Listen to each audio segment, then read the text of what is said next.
পার্থ মানিকের বিরুদ্ধে চার্জ গঠনে অনুমতি, নিয়োগ দুর্নীতি মামলায় ইডিকে চার্জ গঠনের অনুমতি রাজ্যপালের। আরো বিস্তারিত বলবে সোমরাজ, রয়েছে আমার সঙ্গে। সোমরাজ, দেখো, রাজ্যের প্রাক্তন শিক্ষামন্ত্রী পার্থ চট্টোপাধ্যায় এবং বিধায়ক মানিক ভট্টাচার্যের বিরুদ্ধে ইডি চার্জ গঠনের প্রক্রিয়া শুরু করার জন্য সম্মতি দিলেন রাজ্যপাল সিপি আনন্দ বোস।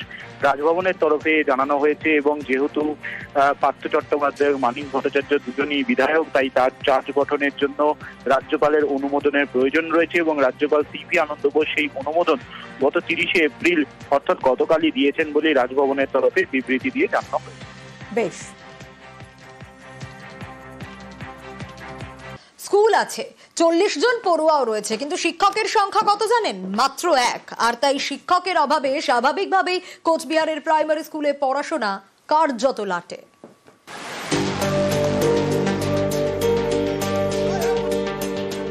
স্কুলে একজন মাত্র শিক্ষক, তাই একটা ঘরে 5টা ক্লাসের পড়াশোনা। কোচবিহারের তুফানগঞ্জ 2 নম্বর ব্লক, এখানেই শালবাড়ি 1 নম্বর গ্রাম পঞ্চায়েতে নাগুরহাট। এই গ্রামেই দ্বিতীয় খণ্ড বাসরাজা বিশেষ পর্যায়ে প্রাথমিক বিদ্যালয়। 1966 সাল থেকে পথ চলা শুরু। সরকারি স্কুল। গত 1 বছরের মধ্যে এই স্কুলে শিক্ষকের সংখ্যা 3 থেকে কমে এখন 1। স্থানীয়দের দাবি, 8 মাস আগে এক শিক্ষক অবসর নেন, তার 2 মাস পর আরো একজন শিক্ষক অন্য স্কুলে বদলি হয়ে যান। তাই একা প্রধান শিক্ষক ক্লাস নেন। একটা ঘরের মধ্যে 5টা ক্লাসের পড়ুয়া, সবাইকে একসাথে পড়ান, আবার অফিসের কাজও সামলান। এতে চরম সমস্যায় পড়ুয়ারা। আমরা 4র্থ ক্লাসে পড়ি এবং আমাদের মাস্টার নাই দেখে আমরা ভালো করে পড়াশোনা করতে পারি না। আর আমাদের স্কুলে ক্লাস আলাদা আছে, কিন্তু একই মাস্টার নাই দেখে এক ক্লাসে বসে পড়ি, কিন্তু ঝামেলা হয়ে যায়, অসুবিধা হয়। হ্যাঁ, কোনোদিন যদি মাস্টার না আসে এখন তাহলে বন্ধ। এটা তো একটা মাস্টারের পক্ষে তো খুবই অসুবিধা চলছে। ছাত্র মনে করো 40 জনের মতো। মাস্টার নিয়োগ যদি না করে, এই মাস্টার যদি সময় তো অসুস্থ করে যায়, তাহলে তো স্কুলটা চালানি খুবই অসুবিধা হয়ে যাব।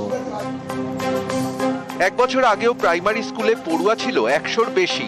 অভিভাবকদের দাবি, শিক্ষকের অভাবে অনেকে তাদের সন্তানকে অন্য স্কুলে ভর্তি করেছেন। এর জেরে পড়ুয়ার সংখ্যা কমতে কমতে এখন 40।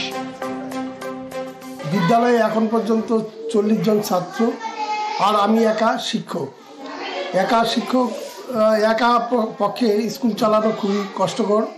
একটা শ্রেণীতে বসে সমস্ত ক্লাসের ছাত্রছাত্রীদের নিয়ে ক্লাস চালাচ্ছি। কোনো কারণে যদি বন্ধ হয়ে যায়, মানে আমার শরীর অসুস্থ হয়ে পড়ে, তাহলে এখন স্কুল বন্ধ থাকবে। কোচবিহার থেকে শুভঙ্কর সাহা, নিউজ 18 বাংলা।